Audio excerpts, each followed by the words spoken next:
You're listening to the Para House Entertainment Network.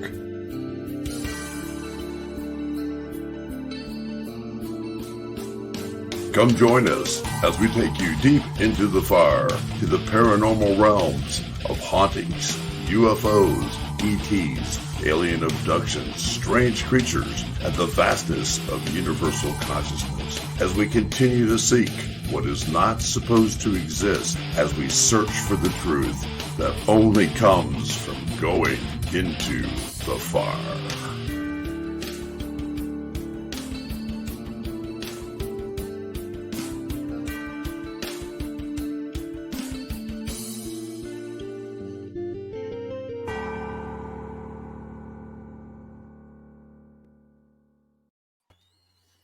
Good evening, everyone, and welcome to Into the Fire tonight. How's everybody doing?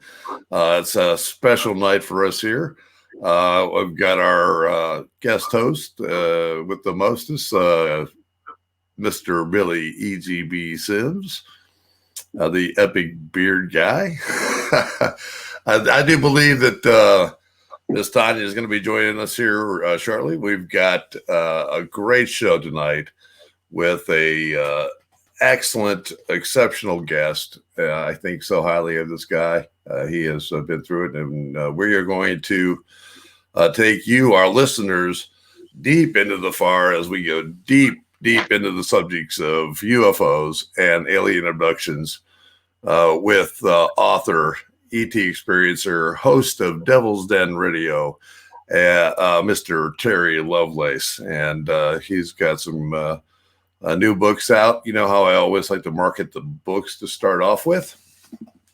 And we're going to go back to his first book. And this is something that if you want to read a good story, not a story, a true story about alien abductions and the experiences that you have to go through to it, this is the book to grab first. Incident at Devil's Den, a true story by Terry Lovelace. And it is an excellent book. I've had Terry out on the show, on the radio shows before, and just enjoy the heck out of him. He is, for the people who haven't been through or haven't heard alien abductions and heard about it, he's going to wake you up. He's quite a guy. He is just super. After writing this book, which was a bestseller, he had been wanting to write a sequel to it, or kind of like a second book. And that book is now out and available, so you can get it at Amazon and all those fine places. Unfortunately, I haven't read it yet, but I'm going to tell you right now, I will be getting it by tomorrow morning after the show's over. And that is Devil's Den, The Reckoning, and again by Terry Lovelace. And please, as you go back to the archives of this, you'll be able to see it if you have any problems with it. But they are excellent material by Terry, and he's quite the guy. I'll just give you a little bit of a highlight about Terry. Terry Lovelace is about 65 years old. He's a retired lawyer, former assistant attorney general, 6-year veteran of the United States Air Force. He was a medic and EMT there. He's been a speaker at the UFO conference, Contact in the Desert, Roswell, and many others. And he's the guy who makes you think about going camping. In 1977, he took a first experience going camping with his friend Toby. They were in the military at the time, and they were based at I can't remember the name of the Air Force base. I have to ask him about that. But they went out on a camping trip, and they had an experience that has affected him ever since. He has had, because of this and having this experience, he has spent a long time dealing with it. and he has turned into quite the guy to helping others understand it through his books and also through other organizations that he helps abductees with. So, folks, Billy, you got anything to add tonight? Oh, I got to add something to it. By the way, everybody, tonight's coffee cup is brought to you by Frankie Lynn, a great listener. We appreciate it. And it says, bear with me for all those technical difficulties that we seem to have. And I want to thank you so much, Frankie Lynn. It's a pleasure. It's great to be able to use your coffee cup tonight. So hallelujah. Billy, what's up with you tonight? I am actually had a day of recovery, I guess. You know, we had a busy weekend. We did have a busy weekend. And it was a great weekend, though. The Fearless Ones put on one outrageous event at the Octagon Hall. And in fact, I'm wearing my Fearless shirt tonight. I didn't plan on that, but it just seems to be that way. Yeah, it was an excellent event. Great job done by Jason, Doogie, and Jeremy. And we are just appreciative as all heck. And hey, thanks everybody who came out, everybody who participated in it. It was just great. Everybody was happy. The hall was active. We had a lot of great times. And we also, again, thanks everybody on the silent auctions.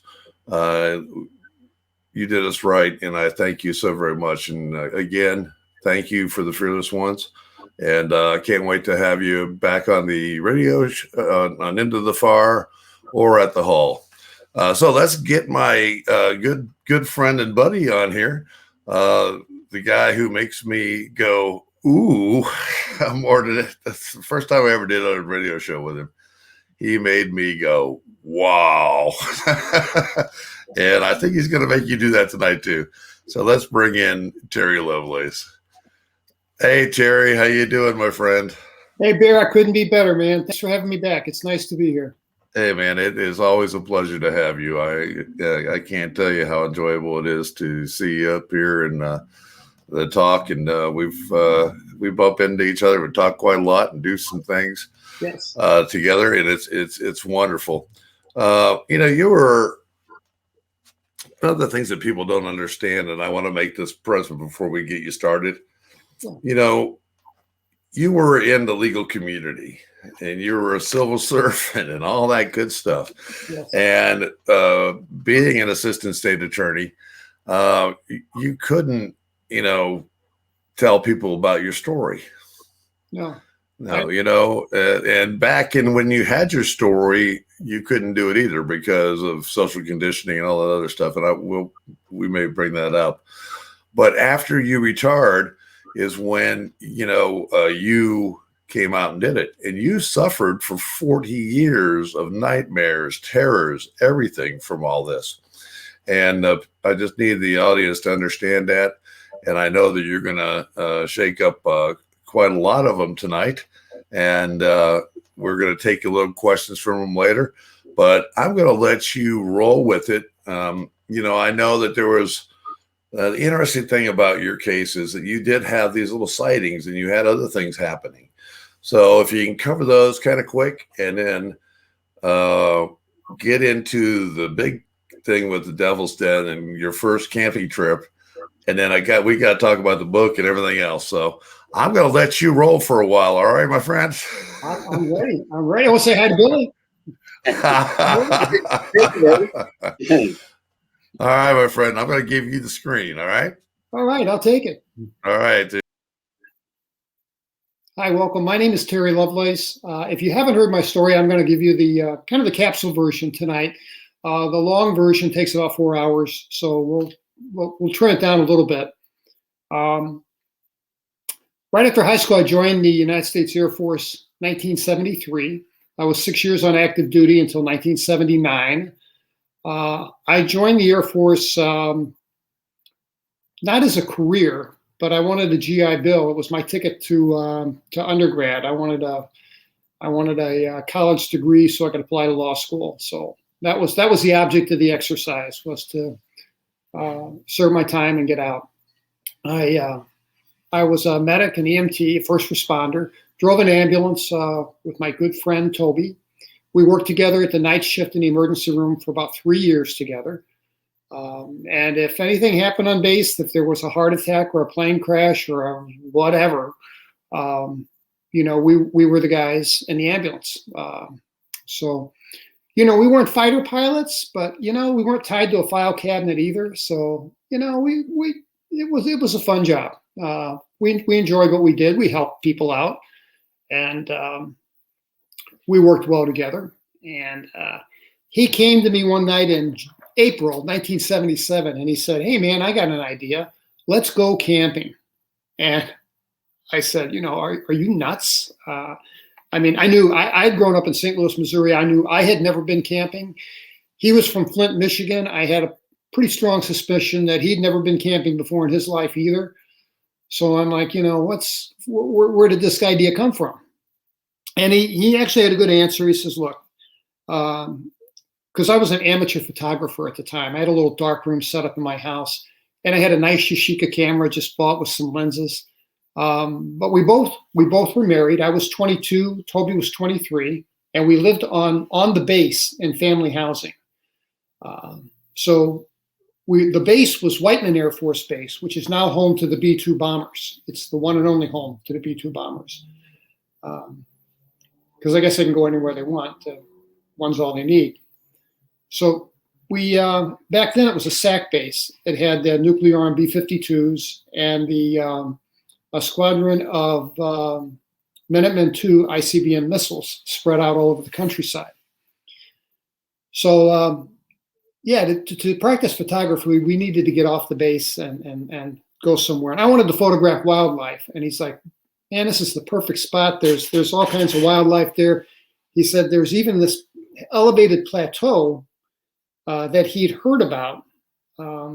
He didn't exactly know where it was, but he thought, well, it's an elevated plateau, right? We'll be able to see it. Well, what we didn't know is the plateau is exactly the same height as the tops of the trees. So unless you're right on top of the thing, you can't see it. But I'll get it. We stumbled onto it. I'll get into that. So we didn't know what we were doing, but it wasn't rocket science. We made a list of what we needed, and we bought a $10 Kmart tent, some blow-up air mattresses. We borrowed some hospital blankets, and packed a cooler, and we were ready to go. We went down, and beforehand we made the agreement we were going to dodge the park ranger station and the campgrounds. We didn't want to stay in the campgrounds. We wanted to find this elevated spot that Toby had heard about from a friend. And so we got to the park. This is June of 1977. We drove in, and we kind of took a paved road till it turned to a dirt road, till it turned to a gravel road. And Toby's kind of leading the way because he had just great sense of direction, and I have zero. So I always drove, he always navigated. And he was kind of like, make a left here, make a left here, make a right here. And in retrospect, it's kind of spooky in that he knew where to turn. A guy that read my book, who's from Dallas, where I live, was a Army cartographer, a map maker, and he took the aerial photographs from Google Earth and mapped the area from where we entered the campground to where this plateau is. And we would have had to make something like 20 turns correctly, any one of which would have taken us off in an odd direction, and we could have drove around for a month and not found the place. So my buddy was either really, really lucky, or it was just a really strange coincidence that he knew how to get us right to where we were going. Kind of like a coincidence. I mean, it's more like fate. The way this story goes, and folks, you're gonna hear it, and it may interrupt you, Terry, but no. Going it through this experience and where you were and the things that happened that night, it was almost like a destiny because this place was the perfect place to camp, and just an excellent place. So I'll let you continue, buddy. Well, you raise a really good point, Bear, and that is that we got this vibe like it felt like we were there by appointment almost, and we were right on time. It's weird. So we came into a chain across the road because we didn't know this until afterward, but the place where we stayed actually isn't even in Devil's Den State Park. It's on a piece of federal land owned by the Bureau of Land Management and leased to a private individual. And what's crazy is that this plateau that we stayed on is still there. Now, this thing should be covered with 40-year-old mature trees by now, but it's not. And it's clear cut. And if you look at it from a satellite image down below, or even if you look at it from the side, you can see it's not forested. I had a friend on Facebook who owns a landscaping company down in Alabama blow up the photograph and look at it. And he said that he could see like a farm tractor tire marks in the grass. And he said that it pulled a brush hog, whatever a brush hog is. Conjures up a weird mental image, but yeah, a brush hog that cuts the grass, keeps it about 6 inches high, and they do that to this day. So my question is, why would the federal government burn all that gas for 50 years to cut the top of this meadow that doesn't even have a paved road to it and is in the middle of nowhere? Yeah, Terry, I've got a picture of it. I'll bring it up and put it up there, and I'll let you talk over it. Yeah. People in Kentucky are laughing about the bush hog thing because we use them all the time here. It's a mower that is pulled basically by a PTO off of a tractor, and it allows you to cut massive swatches of stuff, and it runs over about everything. It hogs the brush, let me tell you. So here, I'll put that picture up right now, okay? Okay. Because this is a strange place, and this is the current photo of it. Did it look the same way when you had it, when you were there? As you can see, folks, this is the plateau right here. I hope you can see my cursor going around it. But yeah, it's quite the place, and it's up on top of a hill, isn't it? It is. It's this plateau. When you're up there, you're seeing the tops of the trees in the forest. And what's crazy is when we walked the thing, in my book, I had not seen these photographs yet. When we walked it, it seemed kind of horseshoe shaped. But really, if you look at it from above, it's almost a triangle. It is. I'm going to fluck it up there one more time, and it does look kind of triangular shaped, almost odd. I guess the little white spot on this picture here is about where you camped that night. Yes. Excellent. I think that's maybe a little bit. It should be a little bit closer to the edge. We were back a little further, closer to the tree line, but it's darn close. Okay, I'll pull this out and I'll let you go back to it. I like having you on main screen and telling the story, so we'll let you get back to it, my friend.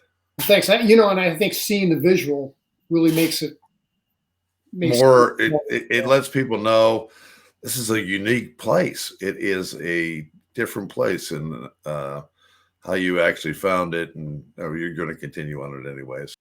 Yeah, you know what? But before I tell you about the camping trip, I want to tell you a little bit about Devil's Den, because I think that's worth mentioning. In the first book, I told the story of Rodney Letterman, 32-year-old young man from Bartlesville, Oklahoma, who drove down with his buddy, and they were going to walk the Butterfield Trail. And they call it the Butterfield Trail because the first intercontinental stagecoach line was called the Butterfield Stagecoach Line, and it cut right through Devil's Den. So that's the trail. What was the old Butterfield Stagecoach Line? Yeah. And these two guys were in August of 2017, when I was writing the book.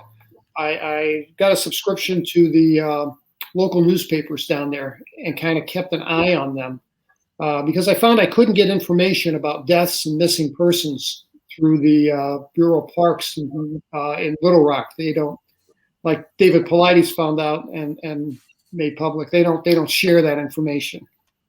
So just in 2017, just in that 1 year that I was kind of like had an eye on things down there, 28-year-old young woman named Monica Murphy in early spring went to the park, turned up missing. They found her 8 days later. She fell off a 100-foot cliff, limestone cliff. They ruled her death a suicide eventually. And wow. in August, that's when Rodney Letterman and his friend from Bartlesville, Oklahoma, came down to walk the Butterfield Trail and kind of check out the park. So they're about a mile into the park, and Rodney had asthma, and he starts wheezing. And he tells his friend, he says, I left my inhaler back in the car. Would you mind? Would you run back and grab it for me? He says, yeah, no sweat, man. No worries. So his friend runs back, grabs the inhaler from the truck, runs back, is back in 30 minutes, and there's no Rodney Letterman. This is a city, there's people walking around, and it's a crowded place almost, but no Rodney Letterman. But his cell phone's laying on the ground. I don't know about you, but my cell phone's either in my pocket or in my hand. I wouldn't lay it down. Yeah. And this guy's got asthma. He's having an asthma attack, and the terrain off of the trail is rough. So he thinks, he yells for his friend. There's no answer. So he gets the park rangers involved, and they responded immediately. And they initiated a search right away. And they got the Russellville Police Department has the dogs, the tracking dogs. Tracking dogs, hound dogs, if you will. And I talked to a deputy sheriff from the department, and I promised to keep him anonymous. And he told me about the event. And they took the dogs out there to look for Rodney, and they could pick up his scent from the truck all the way through the trail till they got to the phone. And the dogs got a scent off the phone, but then sat down. And I said, well, I don't know nothing about dogs. What does that mean? Oh. That's where the trail ends. That's it. I mean, that's as far as it goes. That's the set. Where did he go? And the guy just said, up. So so he was missing. And in my book, when I wrote Incident at Devil's Den, I said, if I get an update on the fate of Rodney Letterman, I'll let you know. So that's part of the reason I wrote the second book. In March of 2019, there was a young couple walking the Butterfield Trail, and the young lady says to her friend, is that an albino turtle on that log over there? And he's like, what? And they go over to check it out, and sure enough, there's something strange, kind of football shaped, sitting on top of this log, and it's snow white, and it's obviously been placed there because this log sits right parallel with the trail, big set of log, big log, and it's sat right in the middle. And he walks over and picks it up, and it's a human. It's the top of Rodney Letterman's skull. Verified. Oh my gosh! Verified by the Bartlesville, Oklahoma medical examiner by DNA as being his skull, and it had been bleached by sunlight. But the thing wasn't there, a day earlier. Right. It was there. It was a staged crime. Staged deal. Yeah. So, any other parts of his body found other than that? No clothing, no nothing. Wow. Found. So. That brings us to David Paulides, missing 411 in national parks and federal parks. And it puts a weird thing on going out into that stuff. And I'm not going to be going out and walking to see where your place, where this event happened anytime soon.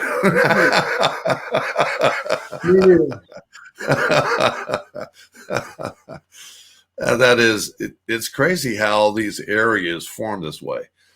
and you see these stuff, and you see other sightings. And Arkansas is known for UFO sightings. Yes. There's quite a lot of UFO sightings and a lot of abductions and other famous abductees. When our good friend Eric Mitchell, he does. He's from Arkansas, and I don't know how close it is to Devil's Den, but there's been so many stories, and then the missing people, and it's just a strange part. And I'm sure that if his skull was sliced open, and was it perfect? Jagged, like it had been broken, but it was broken symmetrically. You know what I mean? It was broken. Hard to do. Yeah, not right at all. That is an interesting piece. Now, thank you. I'll have more nightmares than I normally do now. David Paulides, in that Missing 411 series of books, his fourth book is called "The Devil is in the Details." Missing 411, The Devil is in the Details, and Devil's Den is in there. Is it? Oh, God. Yeah, it's in there. It's in there. Yeah. Oh. He talks about the same case I talk about in the beginning of Incident at Devil's Den, the Catherine Van Alst disappearance, where the little girl's missing for 7 days. Right. And the last day they found her on top of a 700-foot cliff miles away from the campsite. She was dressed in a swimming suit and wearing shower thongs. Yeah. And perfectly well hydrated, hadn't lost an ounce of weight. Her mother said her hair smelled clean from the shower she'd had the night before. And they asked her, "Well, where did you go, hon?" "I don't remember." Boy, I'd love to have found her, and I'd love to have interviewed her. Yeah, that would be oh golly.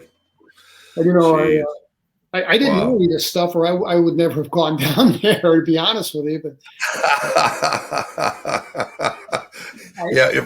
if only you would have known beforehand, right? Nobody told me. Yeah, I know. It's crazy stuff. So here's what we did next. We got to the top of this plateau, and we had a good time. We did all the fun stuff you do when you go camping. And we set up a little campsite and, enjoyed the day. And everything was great. As a matter of fact, we had a tent set up in back of us, and we had 2 air mattresses with a little fire between us. And we're just laying there talking, having a good time, shooting the breeze, And there came we're laughing and cutting up, and then there's a lull in our conversation. And this sounds cliche. It really does. And I mean, almost embarrassed to tell you because everybody's like, "Oh yeah, I've heard that before." Well, you know what? It's true. And that is that the crickets, the tree frogs, all the stuff that makes noise in the forest, that all went quiet. And, it wasn't that it was only quiet. It was still, we'd had a little bit of a breeze beforehand because it was June. It was kind of warm. Yeah. And the breeze stopped. And it sounded like you were in a sound booth or something. And it alerted me. It did. I mean, and I asked my friend, like he's going to know. What's going on? Man, did it get awful quiet out here or what? Yeah. I've had the opportunity to hear that several times. I remember that. You've experienced that, haven't you? I have experienced it. And we call it now what I call deadwoods. Everything just ceases. Crickets, birds, animals, wind, anything. It just goes dead silence. And it's like you're in the cone of silence almost. It's like you went death. There is, all you're hearing is just the whole atmosphere of nothingness. Not only did it go quiet, but we lost the breeze, but there was a tree in back of our tent. And I could see, from the fire now is burning just straight up because there's no breeze. and it's lighting up, and I'm looking at this tree, and I'm thinking, one of those leaves should move. Even if it's still, one of those things should move like a millimeter or something. Right. And it didn't. And it almost looked to me, it had an artificial feel to it.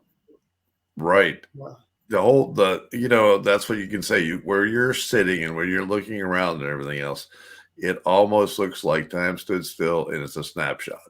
Yeah. Yeah. And it's a very weird feeling. It's just it's spooky. In fact, I mean, it's at that time. For me now, I know that we need to move because something odd's going to happen, or there's something very bad in this area because everything is shut up. So. Yeah. Had I been there by myself, I'd have been gone. Oh yeah. I'd have been out of there. Yeah. But I didn't. And my friend kind of blew it off, so I didn't. But I was kind of nervous about it. And a few minutes later, he's fixated looking over his left shoulder at something on what would have been the western horizon, where we were placed. And we were in a remote area. I mean, there was nothing around. It's built up a little bit now. But back in '77, we were miles from anything. And he asked me, he said, "Hey, Terry, were those lights there before?" And I'm like, "What lights? What are you talking about, man?" And I couldn't see them because where I was sitting, his torso was in the way. So I stand up and take a step back. And on the western horizon, there was this cluster of 3 little stars sitting in a tight triangle. And they were too far above the horizon to have been lights from a train or a parking lot or something. Right. So we thought maybe it's an airplane. And it's just got, its heading is right straight toward us. And it's the illusion that it's standing still, and we'll see it move as soon as it deviates a degree or two one way or the other. Mm-hmm. And we're watching, and it didn't. And then it rotated. It rotated like it was on an axis and did about a 120-degree turn. And what it did was it aligned the bottom of the triangle parallel with the horizon. So the apex of the triangle was pointed up. We should have been more excited about this. We should have been excited or fearful, entertained, something. But we weren't, our emotions, our reactions were just muted. And this thing then started to go up into the air. And it maintained that triangular formation, and it went straight up, and we could see as it's moving, as it passed, because there were 1 trillion stars out that night, as it would pass through a field of stars, the stars would blink out and then blink back on after it had passed. Wow. And also the area inside the triangle, even with the points of light lit up, the area inside the triangle was black, and the sky, because of the starlight, was almost a dark blue. So we could see it was one solid object and not 3 moving in unison. Well, Terry, the guy you're with, Toby, you were in the military to get anything else, but he had an interest in astronomy and other things. And what's he saying while he's looking at this? Because he's probably, he knows all the stars. He knows all that stuff, correct? You're right. And when he sees these 3 lights and they're hanging around and all of a sudden they're moving and the sky is looking totally different and it's blacking out stars as it's moving through the area. And I'm assuming it's getting bigger as it's coming closer, is it? It did. And it's a good point about Toby, because he was a math genius. He was. And he wanted to study physics, get an undergrad degree in physics, then go on and study cosmology or astronomy at the graduate level, and make that his occupation. And but man, he knew the sky. I mean, he could time when satellites were going to come over. He was good. He knew the sky. And that was his reward for going down there. I went down there to take photographs of wildlife. He went down there to watch the night sky. We watched the night sky, right? And this thing, what it did was it moved up, and I'm guessing maybe 10. I got no point of reference, but I'm guessing maybe 10,000 feet in the sky. and it turned over and went level, and then turned down with the point in our direction, and started like a glide plane and just started a descent. And it was very, very obvious that this thing was headed in our direction. And here you are sitting looking at it. well, you know what? I had this crazy feeling of almost sedation come over me. Really? Absolutely. I was in a weird place. I felt calm. All that anxiety that I felt about the quietness earlier, that's all gone. I have no fear whatsoever. I'm in this just relaxed state.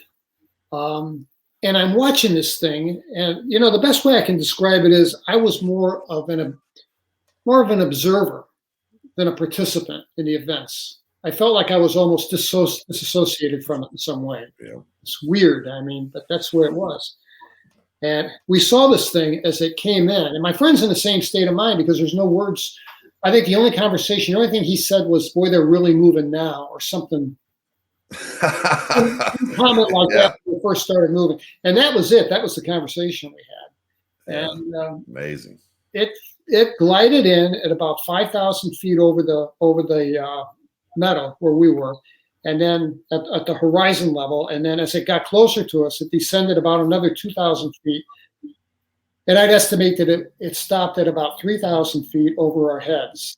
Now we were a little bit offset, so we weren't directly underneath it, thankfully. But it stopped about 3,000 feet, and it filled that entire area. It was a city block long on each leg of the triangle. It was enormous. And we're watching this thing, and it shined some lights down. It shined a beam of light down that hit the campfire for about 60 seconds. And you almost described it a little. I remember our last conversation, almost like lasers moving around, or like it was trying to scan the area, kind of like doing a scanning. Yes, absolutely. Well, if there were two, the initial light that came down had this white quality to it, like a searchlight cuts through fog. You see a white column of light. Well, there was no fog, of course, but this was a white column of light, probably the diameter of a softball. And that landed right in the middle of our campfire, and it was like they hit a switch or something. And it just turned on. Wow. And then as soon as that turned off, then that laser started, and it just danced all over the campsite. It struck me in the chest a couple times. I never felt a thing. And that lasted. Really? Yeah. You know what did it? It hit everything that wasn't natural. It hit the campfire, my buddy's backpack, his Coleman cooler, the tent, the mattresses, my car. So it seemed like it was feeling out those things that were not natural to that location. Yeah. That's an interesting point, isn't it?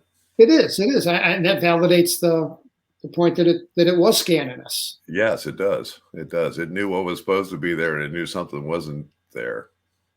Well, then what happened next is, I said that we were semi-sedated, and as soon as that red light turned off, I got sleepy. I mean, have you ever been, just so tired, so sleepy, you just want to lay your head down, and as soon as you put your head down, you're going to be out like a light. It's like, oh man. And that came over us, and that was very unnatural because we were, with you guys that worked the night shift for 3 years. This was 10 o'clock at night. You shouldn't have been going out at that time. Yeah. We were 22 and 23 years old. This was not time to take a nap. Well, it's through the paranormal side of it. And, all of this is all intertwined. In my book, Billy believes the same thing. We're all in the same boat. And, when we deal with paranormal a lot, or you have heavy activity, or you're doing a cleansing and you're really putting your energy out there, you're trying to do something, or you're dealing with these spirits. Same thing with abductees, everything else. I've heard it from so many people. It wears you out. It just drains you to the point where you're like going, we call it a paranormal hangover. That's how it feels. You just got to go lay down. You got to relax. You got to lay down, and it happens to a lot of us. So You know, we understand. That's a really interesting point, because I'll tell you, I put an email address in the back of Incident at Devil's Den, and I said, look, I'm not a doctor or a therapist, but hey, you know what? If you've had an experience and you want to share it with somebody, I'd love to hear it. And I promise I'll respond. Yeah. I got 15. Well, I check. I have every morning. I make a pot of coffee and I return emails. I've got almost 1,600 now emails from people. Wow. Telling me their stories. And that was part of the second book, is I took 400 of these stories of the very best, of the best. And, I bet this rings a bell with you. These stories that are really, and I don't judge the validity of anyone's story, really, but the ones that I think are really good and very credible, they all start off the same. They start off with, now, please don't think I'm crazy, or you're going to think I promise we weren't drinking, or, we hadn't smoked any weed at all, I promise. But they sincerely make this apologetic disclaimer. And then they tell me the most unbelievable stories. Yeah, and it's just like what we deal with on our investigations, whether it be UFOs, ghosts. We deal with all of them, Bigfoot things, and they all say the same thing. It's all wrapped all around in one thing. The abductees all say the same. Don't think I'm crazy. Don't think this. Don't think that. And back in our day, you and I have kind of like a mirror history. I mean, yours happened in '63. The first time we had an event, mine happened in '64. And it's gone on throughout our whole lifetime. And it just carries on from that. And that's why we do what we're doing now, But back then it was taboo. And it's like we mentioned earlier at the beginning of the show, it's social conditioning. It's where, mom or dad said, we're never going to talk about that. And you don't talk about it because people are going to look at us funny, and this is the way that these people are. These people are going to say, don't go over to the Gaunt's place. They're nuts, You know what? I remember my dad's words. My dad came home and, he came into my room and he said, now what's all this nonsense about flying saucers? And I said, well, actually it's singular. There was only one, that didn't do anything. That annoyed him. And, yeah. And he said, look, he says, you can't go telling people you saw a flying saucer. They'll think there's something wrong with you. They'll think there's something wrong with us. Yeah. That 1960s, perfect family, with the right. Yeah, we wouldn't have had anybody to play with if. But when we grow up, there's certain professions, like my friend Bruce Solheim is an academic. He's a history professor. So people in academia, people in law enforcement, people in air traffic control, people in just all walks of life, right, are afraid of the stigma that's attached to coming out and saying, I saw something really crazy. Yeah. And it's the same thing with doctors, professional people, lawyers, all of that. It's very sensitive, and golly, the stories that we hear, and they are amazing. And we always know when you got a good one because they all kind of start off the same way. The people are all, and you just know it. I mean, there's certain pointers that we have, or how do I want to say, clues that have been left that we just know right off the bat. There's a thread of commonality that runs through all of it. And you know what? I got letters from people who had NDE experiences and ghost experiences. Mm-hmm. Actually, I started my third book. I'm about 30,000 words into it. I think I'll have it done by May.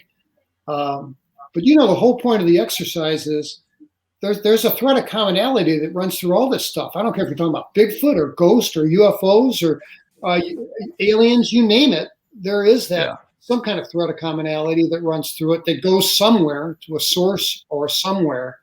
But but I think that needs to be talked about. And I'm going to. Oh, it does. It definitely does. And when we first started saying it, we call it high strangeness. That's what we've Good term. Yes. And it is associated with all of it. It's kind of like going an abductee will start to see shadow figures, orbs, have odd things like this happening in their life, weird dreams. Same thing with people, so it's associated with ghosts. And they'll say, I got a ghost in my house. They may not even know they've been abducted. They could have seen a UFO. It could have been anything like that. Same thing with Bigfoot. Same thing with all the stuff. And it opens some kind of veil that kind of removes a little bit, and it takes you up a notch where you are now open to see and feel and witness all this other stuff.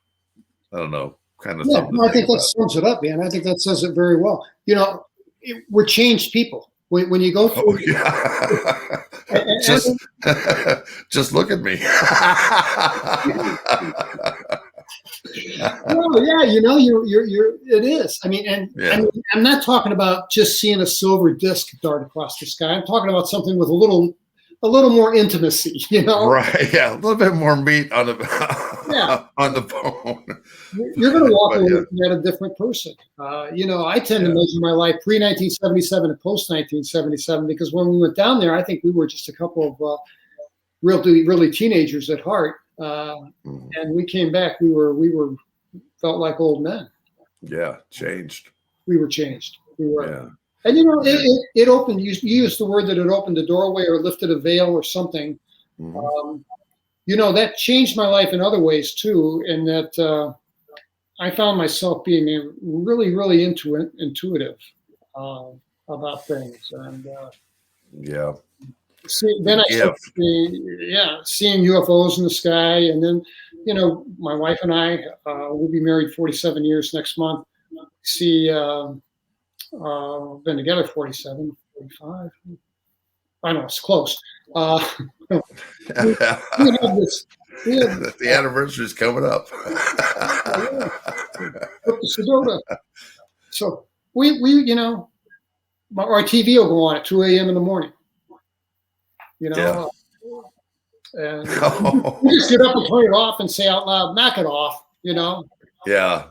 Well, that's the story of Billy's life, my life, the whole 9 yards, because it's like the gift that keeps on giving. And we always find that something happened to us. We become empathic. We telekinesis, you move things, it's all different of whatever happens to you, and your whole life does change. We've talked about that several times, about how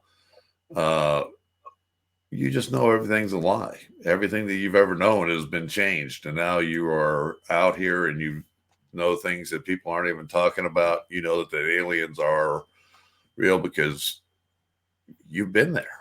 You know it.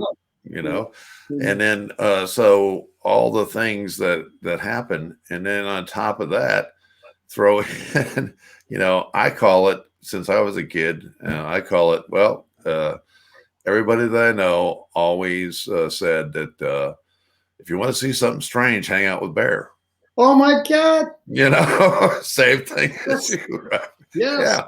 And so I always call it, I got the paranormal shit magnet in my pocket. Yeah.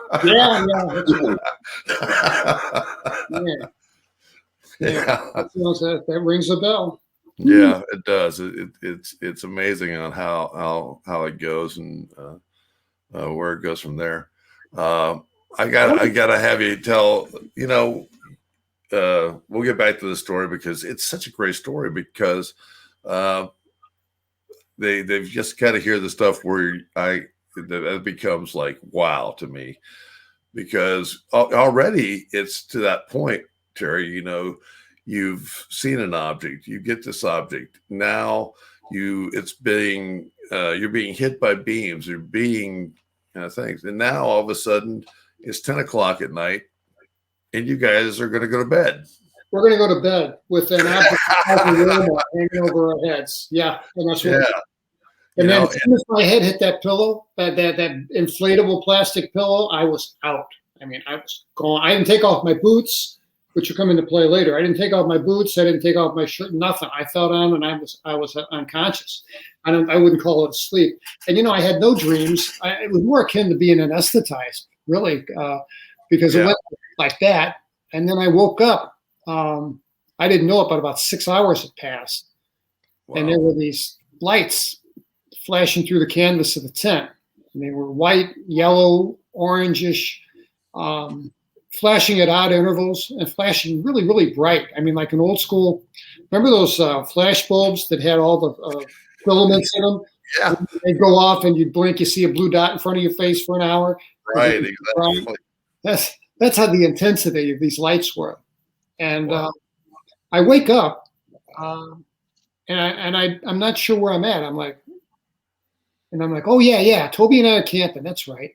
And I see these lights, and I'm like, I'm kind of out of it. And I'm thinking, you know, I bet these are like the overhead flashing lights of a park ranger's truck, is what I was thinking. Yeah, you're like going over. Kind of make sense of something, you know? And then I sit up, and I look down at my feet, and my boots have been unlaced almost all the way down. And, you know, the military teaches you to take care of your feet. And, you know, I would have gone to sleep maybe with my boots off, not likely. Or I would have gone to sleep with them laced up, but I wouldn't have gone to sleep with them like that. I mean, if you had to run, you couldn't. You couldn't have. You couldn't have done anything. So, you know, I mean, I was annoyed by it when I saw that. So I took off my boots, and my socks were on sideways. I didn't know it, but we'd been undressed, and somebody had redressed us. That was the deal. That's why my socks were on sideways. And because I would never do that. So I put them on properly, laced up my boots, and I turned my attention to my pal over here to my left, and he's peeking out this flap of the tent, and he's looking out over the meadow, and he's looking at something. And in one of these flashes, because it's dark in there until the lights on this triangle flash, and then we can see for a second. And in one of these flashes of light, I could see that he was African American, so his skin is black, and the tears. The saline in the tears would fluoresce against that white light, and I could see this white streak down the side of his face. Now that got me worried, because I couldn't imagine what would make this guy cry. Right. That pretty much wigged me out. And I asked him. I said, Toby, you know, because I'm thinking that maybe he's upset about park rangers being here or something, but that's not an appropriate response. And I'm like, Toby, you know, what is it? What's out there? Is it park rangers? And he said, be quiet. They're still out there. And I'm like, who's still out there? Now I'm getting annoyed, right? Now I'm getting annoyed.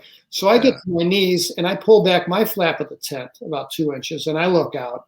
And there were two things. That this craft, this triangular shaped craft that had been 3,000 feet over our heads when we went to bed, has now descended, and it is right over the floor of the meadow. It's 30 feet off the ground. That's a wow moment. Wow, it's right. Because it was huge. Thank God we weren't underneath it. We were just offset by maybe 10 feet. Wow. And we could see one side. It was a triangle. We could only see one side of it the way it was positioned, but we could see the lights on either side. And these lights were flashing in unison at odd intervals. And the thing was huge. It was more like a medical building. I say a Walmart, but it had depth to it.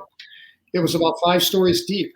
And, you know, if you, 5 stories deep. If you read Dave Marler's book on triangles, he wrote the book literally on triangles. And Dave Marler describes an event that happened in Hudson Valley in the same year, 1977, in August, I believe. A woman in Hudson Valley saw and reported identical to what we saw, absolutely to a T, same thing that we saw. And if anybody wants to see a picture of that, they can go to terrylovelace.com. And I got a picture that I drew contemporaneous with the event. I drew it, I think, in July, next the following month, just weeks after the event. I drew it. When I got home, I sketched it onto a piece of like loose leaf binder paper, and then I transferred it over to a nice piece of art paper. That's what the thing looked like. And the second thing that I saw were what I took to be children, about 12 to 15 of these little kids walking around the meadow. Now I could see them in shadows, and when the lights would flash, then I could get a millisecond of a view of them. And they were a fair distance away too, but they looked like children. And I'm like, Toby, man, what are these kids doing out here in the middle of the night, in the middle of nowhere? It doesn't make any sense. And he said, Terry, man, those ain't no little kids. Look at them. They're not human beings. And then that's when the fear ramped up. That's when I started to get scared. And I looked, and he was right, because they weren't human beings at all. They had the large heads. They had spindly bodies. And they walked with a really weird gait. They walked like their knees were hinged to go backward with every step. So it kind of looked like they drug their foot behind them when they moved forward. Very distinctive gait. And we've heard that so many times. And you know, if somebody sent me a website, not a website, pardon me, a video from YouTube called Skinny Bob. Mm-hmm. It supposedly surfaced from one of the Eastern European countries. It got posted one time, and there was never any other post by that name. And it was supposedly a captured extraterrestrial. Right. This thing looks like what I saw, very much like what I saw. So if you look up Skinny Bob, that's him. That's them.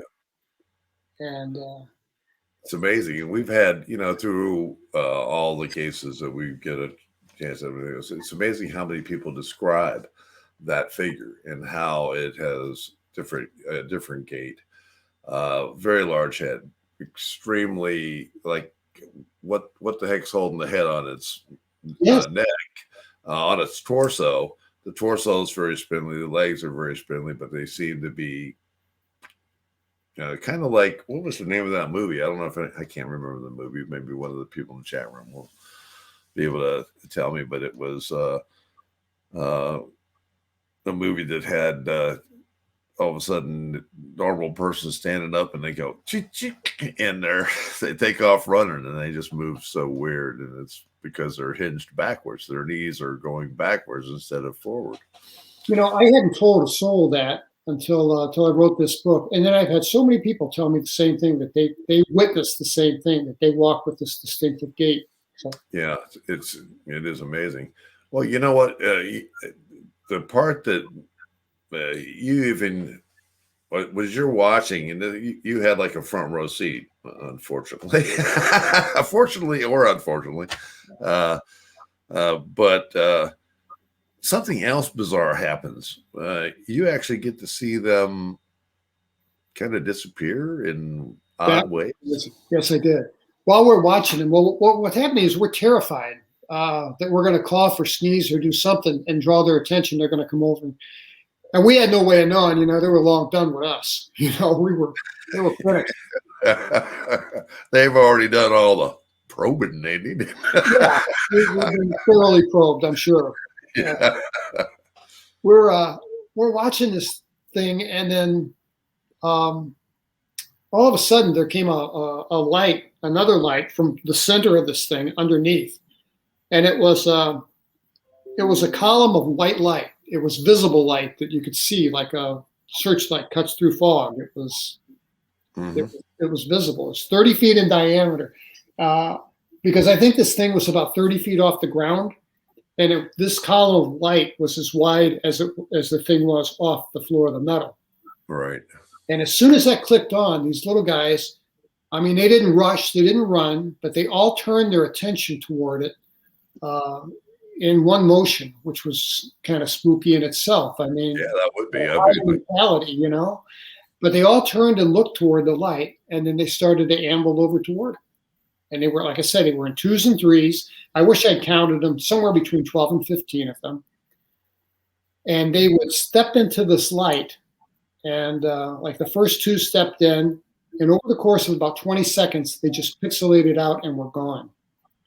Very much like, and I've never been a science fiction fan, but I remember watching Star Trek as a kid. And they had that the transporter thingy, like a two-top they stand on. Right, exactly. Beam me up. Yeah, and that's what this looked like. It very, very much looked like that. They pixelated out and were gone. And when the two little guys were gone, this thing took off, and it didn't take off like a rocket ship. It just lifted off like a hot air balloon and went straight up. Wow. And we watched it until it was gone. And I voted that we wait till morning to leave the tent. I didn't want to go outside because it was. I don't blame you. 60-foot run to the car, right? Right. I mean, but my friend's like, we need to get out of here. And I was concerned. I said, look, my 1966 Impala, are you going to be able to get us out of here without me breaking an axle? And he's like, I got this, man. Let's just get out of here. But it took a lot of encouragement from him to get me to leave that tent. Because all I had over my head was a piece of canvas, but I felt like it gave me cover. I was sure. It was like hiding you and that was your security blanket almost. Like that's what I felt. Yeah, and that run in the car, I'd be vulnerable. I didn't want to be vulnerable. To this day, I won't cut across an open field.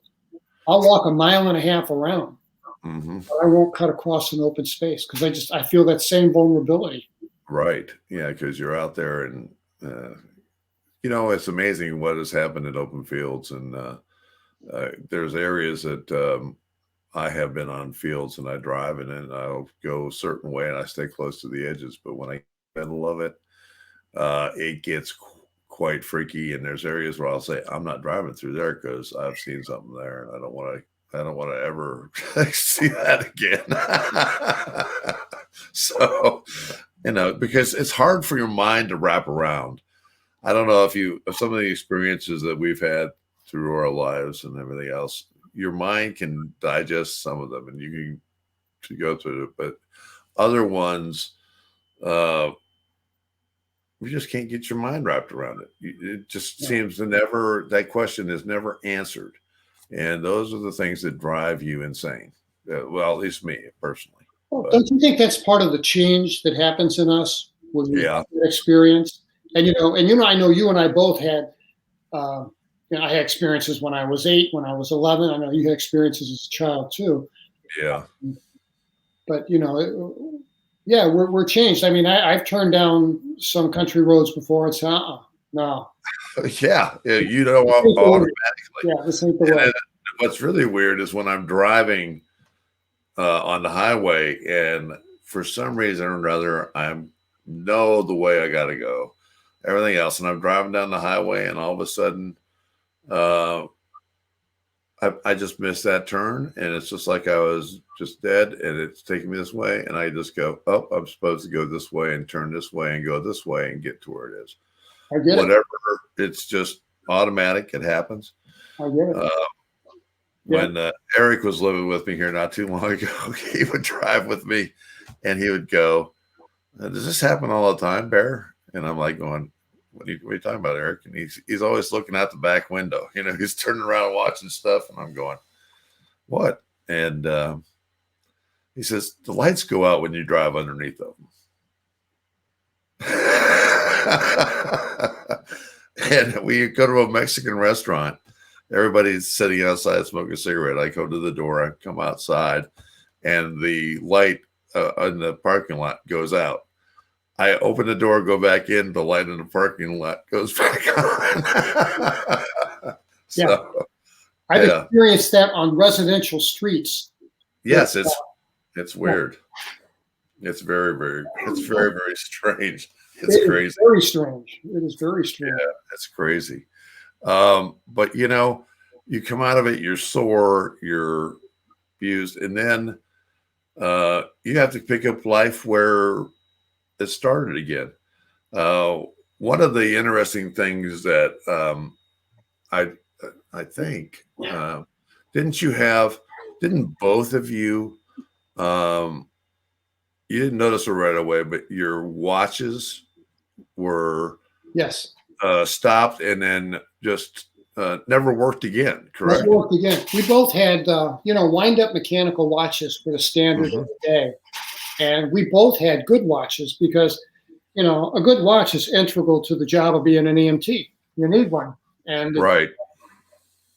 both of our watches stopped at 240. I mean, we kept our watches kind of synchronized. Of course, military and run. Yeah, we're in an ambulance run. We got to have accurate time. And mine was stopped at 240. His was stopped at 241. Those watches never worked again. So, wow, that is. Matter of fact, and I don't tell the story of this in the book, but my watch was actually a newer Elgin that my wife had bought me about 8 months previous. And it was still under manufacturer's warranty. So she sent it back to the Elgin Watch Company in Chicago, Illinois. And 4 months later, we get a letter back, and they returned the watch. And they said, "We're very sorry, but you voided the conditions of your warranty." And it explained that the watch had been exposed to a highly magnetic field, like a piece of industrial machinery or something. Yeah. Well, boy, I wish I'd saved that watch. I wish I'd saved the letter. If you'd saved the letter or the watch, but even knowing about it, Terry, it's quite interesting because what do we know about UFOs, magnetic fields, EMF? Yeah. And what EMF can do, it does it to the whole paranormal.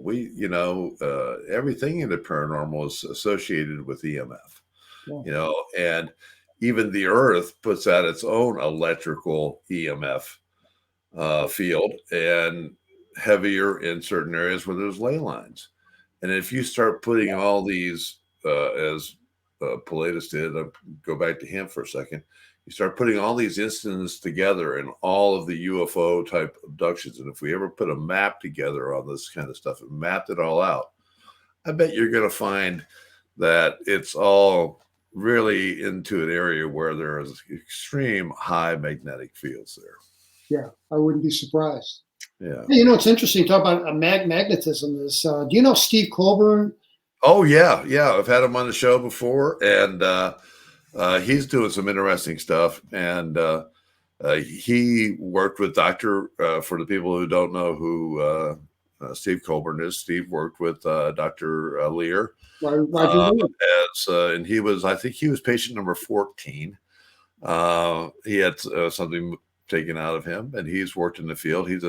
Now he's into nano, and he's working with another person out in bizarre paranormal things that I need to talk to you about, because I think you might like to talk to to both of them. Have you talked to them lately? No, I was just going to say I ran into him at UFOCon in San Francisco. Yeah. February 12th last year. It was the last in-person conference I went to. Yeah. Because everything else canceled. Right. That was it. And I had never met him before. Mm-hmm. And he had a booth set up, and he did scans for implants. And I asked him, I said, can I get a scan? And I, Lorian Fenton, don't you? Oh, yeah. Yeah. Everybody. Lorian knows everybody. So, Lorian, we had just finished for the day, and Lorian said, come on, we got to go eat. I said, hang on, Steve, I'm kind of in a hurry. Can you check me out for stuff in me? And I don't think he knew me. I know he didn't listen to my talk. So if your audience may not know, I have implants in my leg that were discovered in 2012 on a routine X-ray. That was one of the things that it's on my list to ask you about later. Yes. If you go to terrylovelace.com, those X-rays are posted there. You can see them. Excellent. I'm gonna have they were in my right leg. They're still there. I still have implants there, above and below.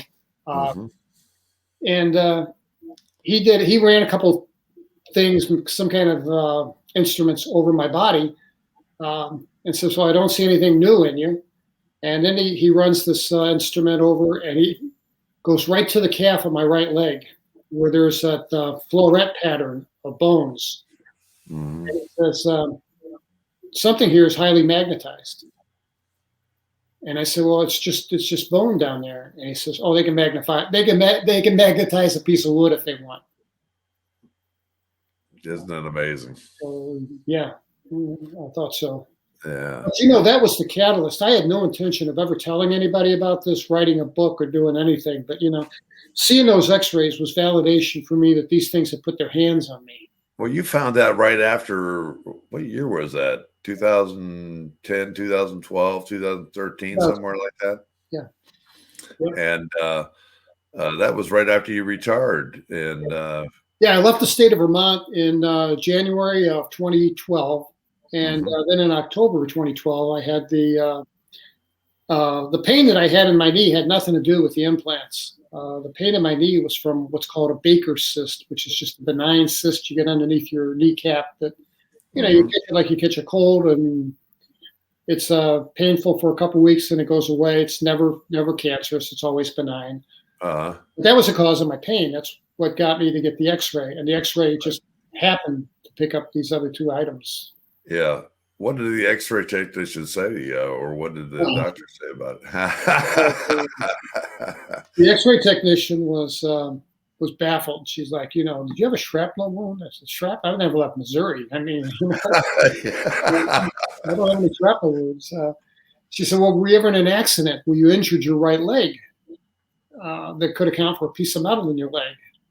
I thought surely that had to be a mistake. I said, no. Skinned knee as a kid maybe, but that's it.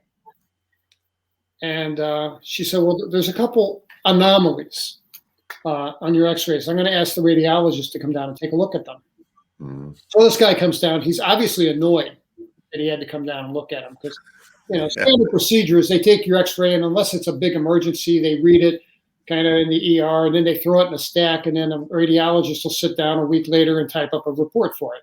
Right. So if they call the radiologist down, it's because it's something unusual. And he walks in, he's obviously annoyed, and he goes over and he looks at my x-rays, and I can't see them at this point. And he walks over to me and said, you've been in some kind of accident. You may not remember it, but he said, the proof is you have to have a scar right here. And he pokes me in the leg. And I said, doctor, I don't have a scar right there. And he says, well, you have to, because you've got this foreign object in your leg. And he says, you can't violate the integrity of the skin and place an object this size, that deep into fascia and tissue, and there not be a corresponding scar. It has to be that way. He says, you probably just don't remember. And I'll tell you what did unnerve me was he showed me the x-ray. I said, can I see it, please? And he popped it up on the x-ray view box. And, I was a runner for 40 years. Right. And beginning in 1979, when I started running, every time I would hit the 2-mile mark in my run, every single time without fail. I mean, give or take 50 yards, this spot on my right knee would go completely numb. I mean, I could take a pin and delineate the edges of it. And the size was the size of a $50, perfectly round. And after I finished my run, it'd fade away in about 30 minutes. Because I know I could make it back to the office in 15, and I used to freak out my secretary. I'd take a Post-it and staple it on my leg. Wow. Yeah, that freak her out. What wigged me out was I immediately recognized that this thing in my leg that has the square structure about the size of a fingernail with the 2 wires attached, that is directly underneath that spot on my leg that would go numb. Oh, wow. And I made that connection. And like I said, it was validation for me that these things had put their hands on me. And, exactly. It had, right then and there. What did, back in 2020 in February at the UFO con, and you got to see Steve Colburn. Has he talked to you ever? Have you guys talked since? We've not talked since. Matter of fact, I was going to have to get a hold of him. A guy from the Travel Channel was going to have me on a show. And I told him about that experience, and he said, well, let's get Steve Colburn in. And I said, okay. And then, this COVID thing, it's tossing everything around. Yeah, all this stuff that I had planned for the year was gone. Right. So I had 6 conferences canceled. Yeah. But what I did do was I decided that had an economic impact on my life, and I applied for emergency relief, and there you go. Money, Why didn't I think of that? I called up all my friends. Hey, here's the website. Yeah. I should have Oh, called you. I God. didn't think about it. Yeah. Yeah. That's amazing. That's amazing. Uh, we need to talk about the other book.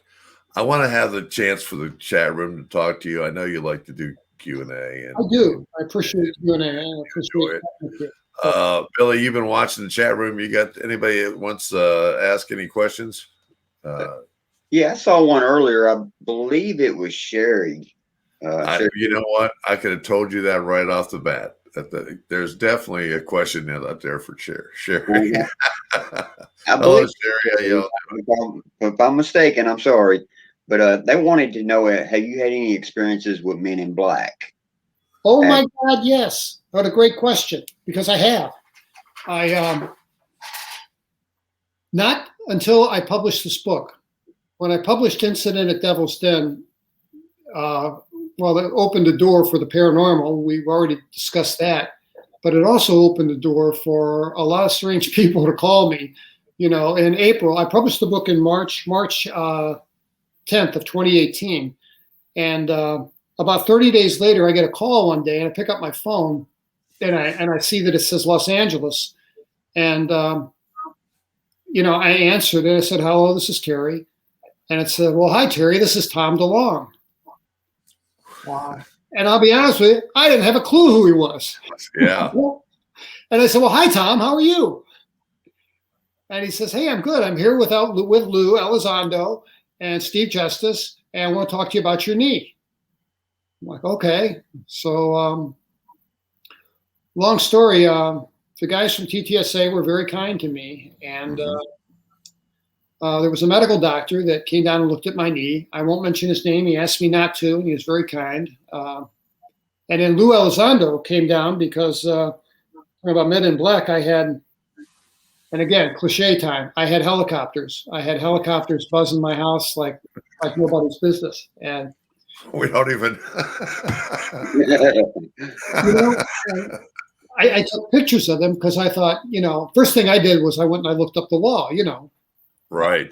I'm going to look up the FAA regs, right? So kind of Regulation 45 says, if you're a helicopter and you're licensed to fly in the United States, you must display the alphabetical symbol N, like Nancy, followed by a numerical stream of numbers that identify that particular vehicle. And I'm taking pictures of these helicopters, and there's no numbers on them anywhere. Well, then I read down further at the bottom, and it says exemptions. Military agencies and certain federal agencies are exempt from having to. So hence the unmarked or the black helicopters. And luckily, I know I got a friend, a good friend, who is a former helicopter pilot, history professor. But I have 168 photographs of helicopters that I took over about an 8-month period. And Lou Elizondo flew down, spent 2 days with me, filmed my story, and wanted to see the helicopters. And of course, none of the helicopters came until we're coming out of the restaurant when, his cameraman's got all the stuff put away and we're getting ready to go. We're shaking hands and saying goodbye. And we're in a little restaurant right in downtown Garland, Texas on Old Main Street. Yeah. And here comes a helicopter, a big olive drab military helicopter of some make, about 400 feet over the ground, doing about 200 miles an hour, right up the middle of the road. I mean, right over our heads. Yeah. And Lou is just, I'm looking up, and Lou just looks over and says, I get it. I get it. Yeah. So he got to see one. So the cameraman was kind of ticked. He didn't have his camera with him, but they work it out that way somehow. But many, if you ever want to get together and they ever decide to do a story on photos of black helicopters or odd helicopters, you take your 168, I'll take my 168 or 200. I stopped filming them. I did too. I got bored. I mean, it's like going, and I've got friends of mine who say, I'm hanging around you and a black helicopter comes over my house. So now I go out and put a sign out in the front yard, lay it flat on the ground. It says, "Bear's not here." I got a good friend in Arlington when this started happening, and like 30 miles away. And I'm talking to him on the phone, and I said, "Man, I got these weird helicopters over my house." And he's like, "Oh, that's silly." And I'm like, "No, man. Yeah. I mean, I swear, it really happened. This guy's a friend of mine." And we had the conversation. We hung up. He calls me back 2 days later and says, "We tell him to stop, knock it off." He said, "They're over my house now." Yeah. Swear to God. So you kind of had the same thing, haven't you? I mean, oh yeah, I have the same thing. I mean, and people who associate with me, and Billy has got them coming over to his house. yeah. And if you hang around for a while, or if I talk to you about these things, I guarantee you, you're gonna have an experience with black helicopters, because they're gonna come flying over your house. And it's amazing all the cases that we get involved with, and especially the heavy hitting abduction cases. Black helicopters all the time, black SUVs. I mean, I get there's a black SUV filming us as I'm filming them. All kinds of, and they're changing the colors of the vehicles now, white to any type. We had a white van. My wife and I, we went to Houston to see the musical Hamilton, and Houston's about a 4-hour drive south, right? So we go down and have a good time, have dinner, come back home. We're on the highway headed back to Dallas, and this guy pulls in back of me in a white van, and I thought he's kind of close to the back end of my car. And I thought, well, did I cut this guy off and tick him off or something? And no, I don't think so. I never saw the guy before, and I mean, I'm pretty courteous driving, but you can tick somebody off by accident too. So the guy's following me, and I changed lanes, and he changes lanes, and I slowed down, and he slowed down. So I'm like, well, there's a Dairy Queen. That's a good excuse. So we got off the highway. And we pulled into Dairy Queen. They pulled into the gas station across the street, and they got blacked out windows. And we ate our ice cream, took our time, got back in the car, got back on the highway, and they followed us. And they followed us all the way to within about 4 miles of our house. And that was one occasion. The really weird occasion happened last summer. There was a silver Lexus. Now, we moved to a kind of a secluded little suburban neighborhood. Mm-hmm. There's no through area through it, so there's no traffic cutting through here. And there's a silver Lexus parked across the street from us, and the house across the street is empty. It was sold. It was up for sale. Yeah. My wife says, who's that silver Lexus belong to? Because, kind of know everybody in the neighborhood, and, if somebody has company, but this thing is there for a couple of days. And I start keeping my eye on it, and it'll come like 7 a.m. in the morning, leave around noon, be gone for an hour, then come back and sit there all afternoon, and then leave about 6 o'clock, and then come back for another couple of hours. Right. And it's got blacked out windows. Mm-hmm. And I'm like, well, maybe it's somebody in the neighborhood. So about day 6 of this, I'm tired of it. So we live in Texas. I put my gun in my back pocket and my camera in my hand, and I go out and I walk over to this thing, and the windows rolled up. So I walked over to the driver's side window, and I tapped on the window real hard. And guy rolls it down about that much. And I bend over and I look in. There's 2 guys in blue business suits. And I said, hey, what are you guys doing checking out my house? And whoop, window goes up, and they drove away. So I'm taking pictures as they go. I got a picture of the car. So I got their license plate number. So I called my friend up in law enforcement, and I said, who's this belong to? And he said, well, give me 10 minutes. Belongs to Avis Rental Car out of Dallas, Fort Worth. Yeah. And I said, that doesn't swing true to me, because I don't think Avis is going to run a car with blacked out windows. Right. Liability issue. So yes. I got a hold of someone at Avis, and I said, a problem with one of your rental cars. Here's the plate number. It's a silver Lexus, and it's parked in front of my house. And I got a problem with that. And the guy kind of gives me a hard time, but I give him a hard time back. And he finally comes back and says, you know what, sir? He says, we don't rent cars with tinted windows. And he says, that plate belongs to a Ford Focus. Yeah. Excuse me. Yeah, that's the kind of stuff. You think it's just intimidation? Well, that was nice. There we are. We're back again. Yeah, we kind of froze up, didn't we? Yeah, as we always are when we talk about these subjects, we have technical difficulties, so forth. The cup, bear with us. Bear with us. Yes. Bear with me again. Thank you, Frankie Lynn.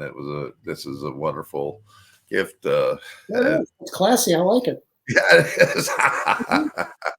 But you're right. Whenever we talk about this stuff, we've been knocked off of air. We've had all kinds of different things that happened to us.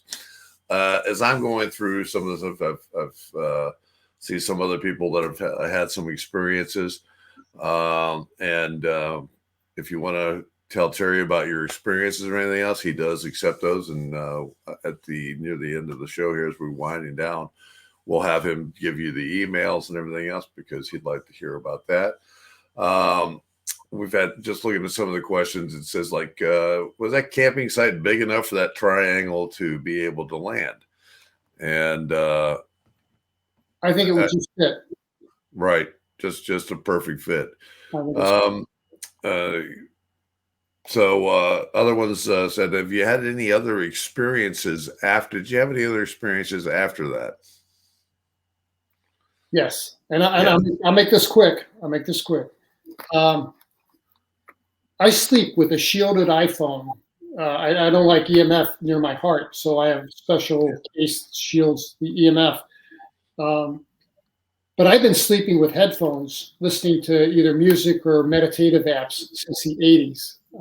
Because I can't, from PTSD, I can't take the noises in the middle of the night. I mean, I'll get up and turn all the lights on and maybe not get back to sleep. So every night, since the 80s, I sleep. Yeah. Like right now, I sleep with my iPhone in a pocket of a T-shirt with my earbuds on, and I listen to meditative apps. Right. And on April 16th, 2019, I woke up at 5:55 a.m. I woke up out of breath, severely out of breath, and sweating, and sat up in the bed, and I thought, my God, I didn't have any chest pain. I thought, I'm having a heart attack. So I told my wife, call 911. Something's really wrong with me. Right. I couldn't catch my breath. And so EMTs came, they took me to the hospital, and an hour later, everything is kind of back to baseline. And I mean, I've had enough heart attacks to know the drill, EKG, cardiac enzymes, and a chest x-ray, those three things, so they did all that and everything came back negative. So they kicked me out of the hospital. And I went home and I'm like, boy, I wish I knew what happened to me. And we had dinner that night, and as my usual routine, I went out for a little half-mile walk after dinner. Mm-hmm. As I hit the street, I pulled up the health app on my iPhone. And if you look at, it's in my new book, I have a picture of the iPhone readout. Mm-hmm. It shows that I climbed 6 flights of stairs between 5:23 and 5:24 a.m. It's one red spike that goes up. Wow. To 60 feet. I mean, it's 10-foot increments on the y-axis going up, and then the x-axis goes from left to right with passage of time. And this all happened in a 1 minute period. I live in a one-story house. My only step is my threshold. Right. And, at 5:23, 5:24 a.m., I was asleep next to my wife. Yes. So I took my phone to Apple and I said, something's wrong with my phone or my app. And there is nothing wrong with my phone or my app. And I said, well, can you tell me what that means? And she says, it means that this phone was 60 feet over your house on April 16, 2019 at 5:23 a.m. Yeah. So something. Something happened. Yeah. And it's funny. And people don't, if we sat down and told people of stuff. I mean, and it's just weird. I mean, the strange dream feelings, the things, and you mentioned PSD. Look, everybody that has these things suffer from PSD. Absolutely. I mean, you can just guarantee it because you don't forget it. It's embedded in you, and they are nightmares. Um, I have I hate it when I wake up and there's blood on my um, Pillowcase? pillowcase, yeah, or something like that, or even in the bed. I had one that I had I was doing a conference, it was a MUFON meeting, and I had several people from other areas coming in to do a talk, and I woke up that morning and I had a weird thing in my belly button that came up, and it like came straight up and it curved like that, and it was like a slice.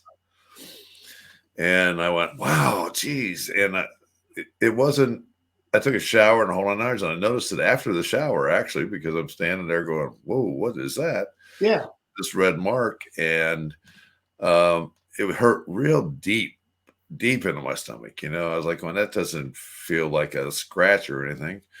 And I went through the day, and I was like going, "Oh, that doesn't feel good. Oh, that doesn't feel good." And I didn't say anything at the conference, and we did the end of the conference. On the way back home, I said, "Wow, I don't feel that anymore." I got home and lifted my shirt up, and there was nothing there Gone. at all. Gone. Totally gone.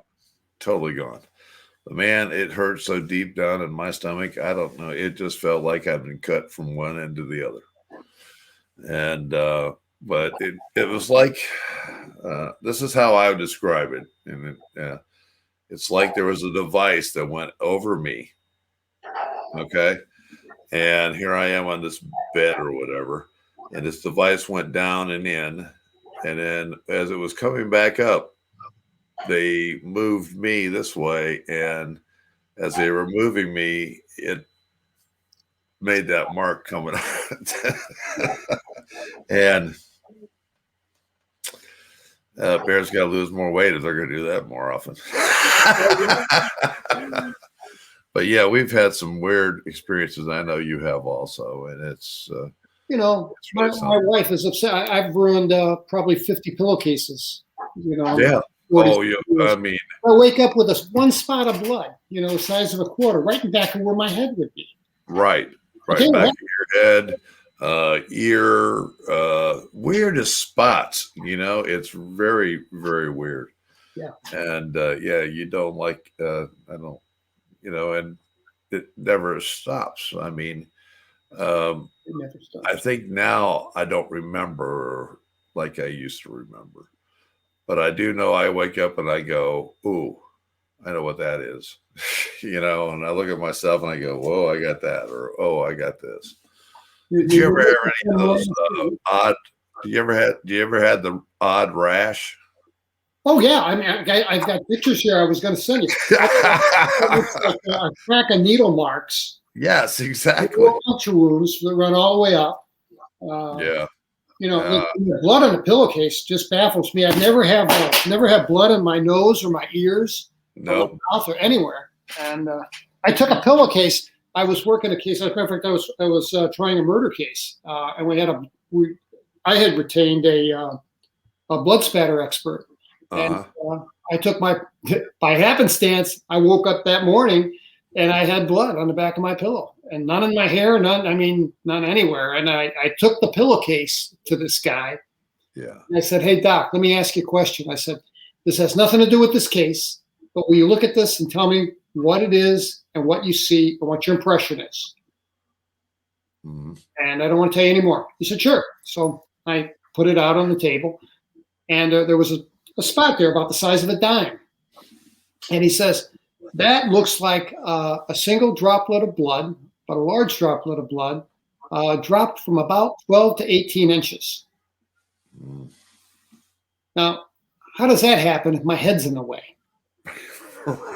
Yeah. Yeah. Going up, going down. Yeah, very, very, very strange. Some people wanted to know if you would already had taken out. You haven't had it taken out. One of the scary things about it, and I'll let Carrie answer this, but I've had opportunities I have things in me also. And at one point, I had thought about doing it. And the other person that lives here in the house with me basically said, "No way, you've been through enough, and you're not going to go through that, because that's a whole different scene." And it's funny you mentioned about the car too. I want to tell you about that, because one of the things that I used to live on a dead end road off of a dead end and on a dead end. You went in dead end, and I was off to the left on a dead end road. And I got more traffic down there than you can imagine.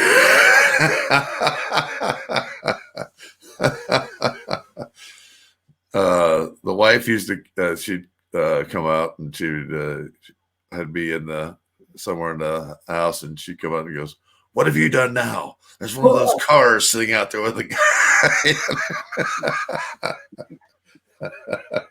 Yeah, dead end street.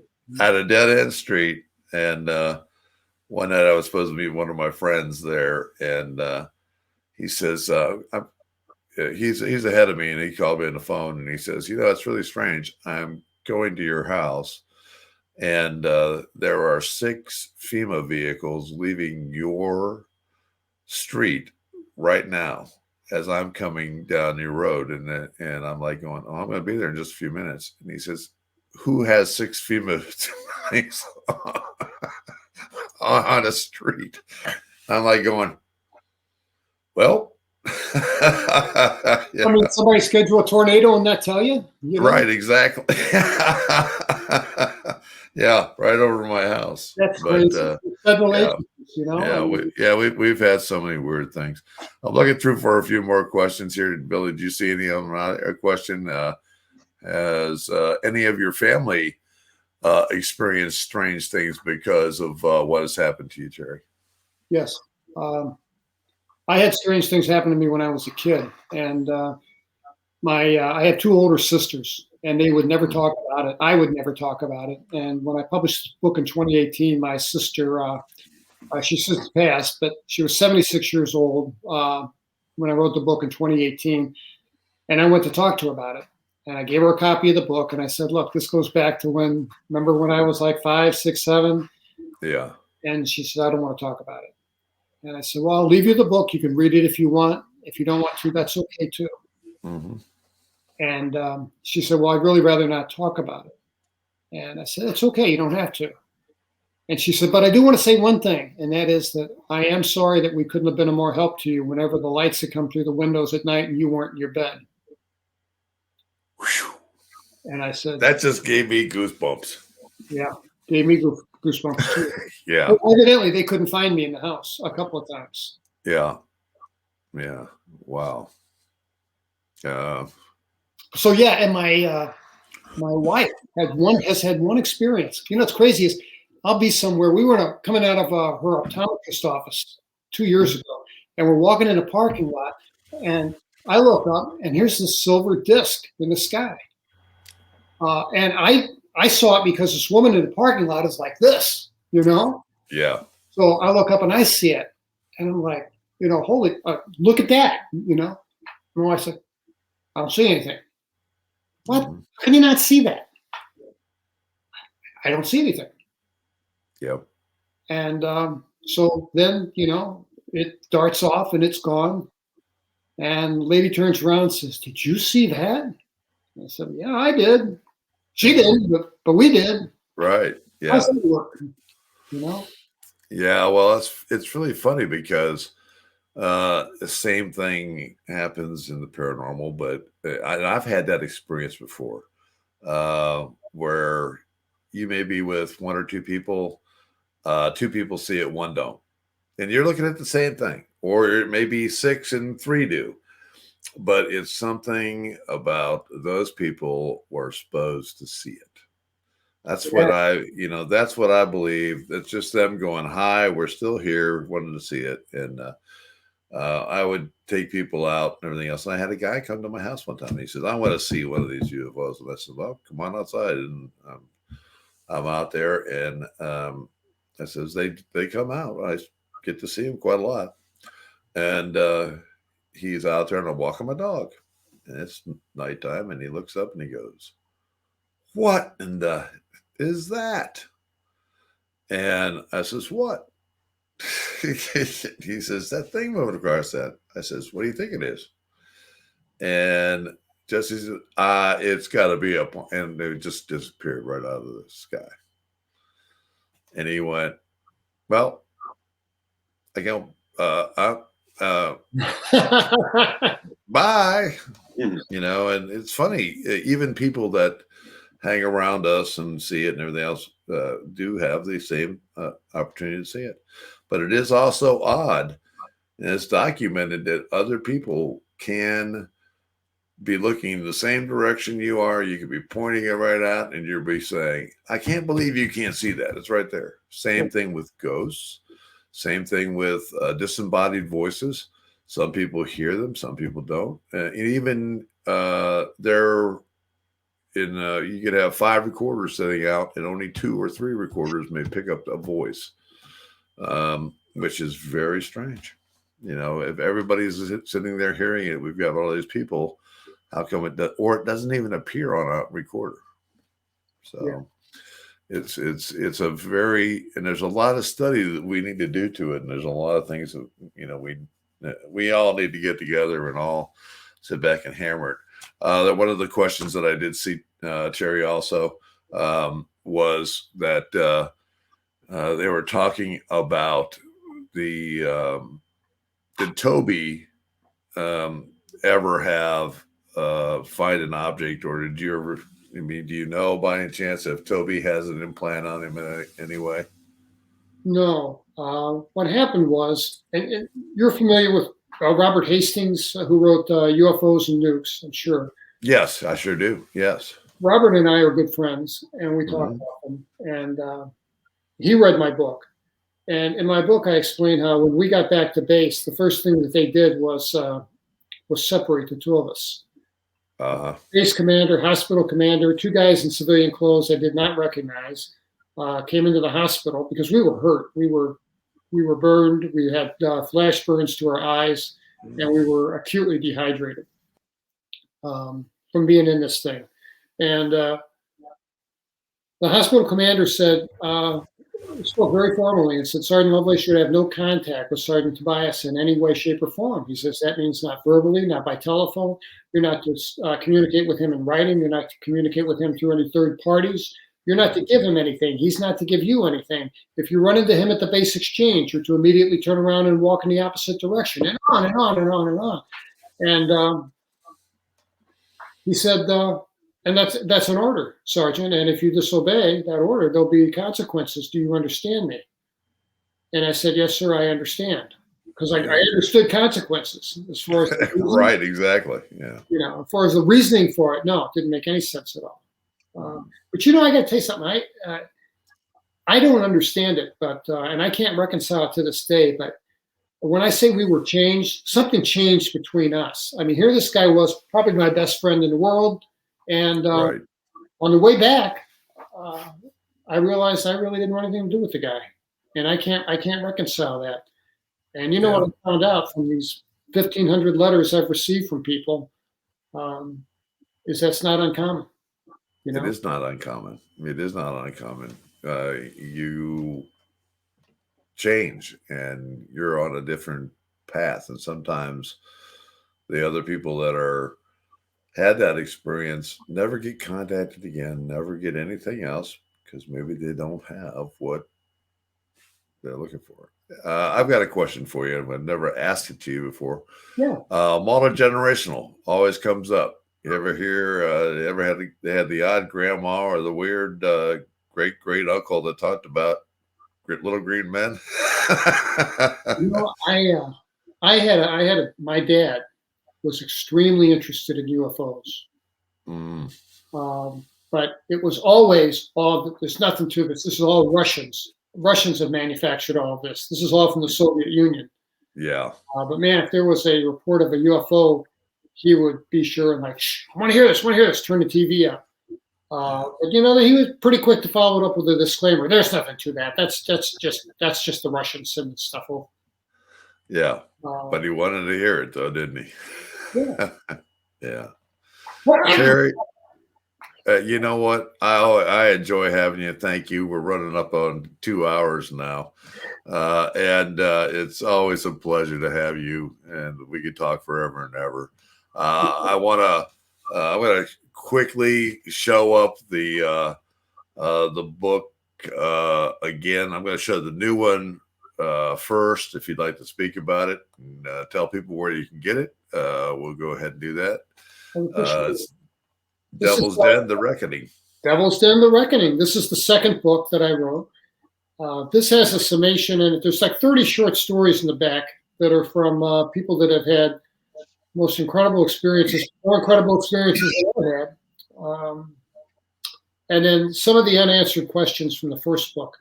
The first book is Incident at Devil's Den, and it has a blue cover, pretty much the same picture. And both are available on Amazon. Devil's Den is available as a Kindle. It's available in a paperback with photographs and drawings in the back, and it's also available in an audiobook that I did in my own voice. Excellent. And then The Reckoning is only available right now in Kindle and in paperback, but I'm working on an audio version. I'm hoping to have that done soon. There you go. That's awesome. Awesome. And you know what? We both like audio stuff, and we both do this. The meditation music or anything else to relax you or do that kind of stuff. And we don't sleep very often. I don't. 4 hours. Yeah, that's it. That's all you need. 4 hours a day. That's what I tell everybody. You need 4 hours. And but great pleasure. Hey, tell people about your radio show too. I've got a bark on. You just started on this. What night can they catch it? Where do they see it at? All the good stuff. It's called, I believe it's called Devil's Den Radio. It is. It's going to be, actually, we think we settled on Devil's Den Podcast because it's not really a broadcast. So it's Devil's Den Podcast. We have our first pilot posted on YouTube, which was Les Velez from OPUS. Yeah, great, a great guy, and lives in Dallas. I saw it. It was excellent. Erwin Montgomery is your hostess, or is with you. You both host it, and just great stuff. Well, thank you so much. Yeah, we just finished a episode number 2, and we'll have 3 and 4 in the bag here in a couple of weeks. So fantastic. I'd ask everyone, if you can, just check it out and give it a like. I'd appreciate it. It really helps us out. Yeah. And please go to the your website. Go ahead and give them your website so they can see some of these pictures and some of the things that you have up there. Yes. Because it's well documented. TerryLovelace.com is my website. And I'm on Facebook under Incident at Devil's Den. And I post all my appearances there and places where I'm going to speak, like tonight. And thank you for the banner. I thought that was absolutely gorgeous. Nice job. You're welcome. Yeah. And we hope to have you back another time. Well, we can always speak forever on this stuff. You're just a great guy. I didn't even get to go into a little bit about OPUS, but next time we get together, or maybe we can talk about OPUS and what OPUS does. Yeah, we'll do that next time. Yeah. All right. Great. And thank you, my friend. It's been a wonderful time. I'll let you go. I hope the chat room enjoyed it. And we thank you so much, Terry. Have a great night, and we'll be in touch again. Thanks, buddy. I will. Terry. All right. Thanks, guys. And that was Terry Lovelace. And golly, guys, I hope you enjoyed him. I just enjoyed him to death. It was a great pleasure to have him on. Quite a story. It's first camping trip. I don't think he goes camping very much anymore. But yes, Terry is just a wonderful guy. We've got End of the Far coming up next week, and I'm going to let Billy handle all that fun stuff. Yeah, next week I think we have Richard Rulin and Katie Turner. Yes, we do, and that's going to be an exciting show too. So we'll have Richard and Katie both here with us, and it will be a fun time. We've got some. We're going to have. We'll be doing a show with Patrick Jackson, and as we mentioned tonight, also Steve Colburn, and it's going to be a roundtable event, and we're going to have a great time with that. Some stars to from Bigfoot shows that you watched and everything else, and we'll fill you in more on that. Also, at the end of the month, we've got Angel Lee is going to be on, and we also have the wonderful Third Realm Paranormal is going to be here on the 30th, and we're going to be talking about all ghosts and everything that they're up to also. So keep tuned in. We thank you so much for all your support. God bless. I hope you guys have a great night, and keep going into the far. Ciao.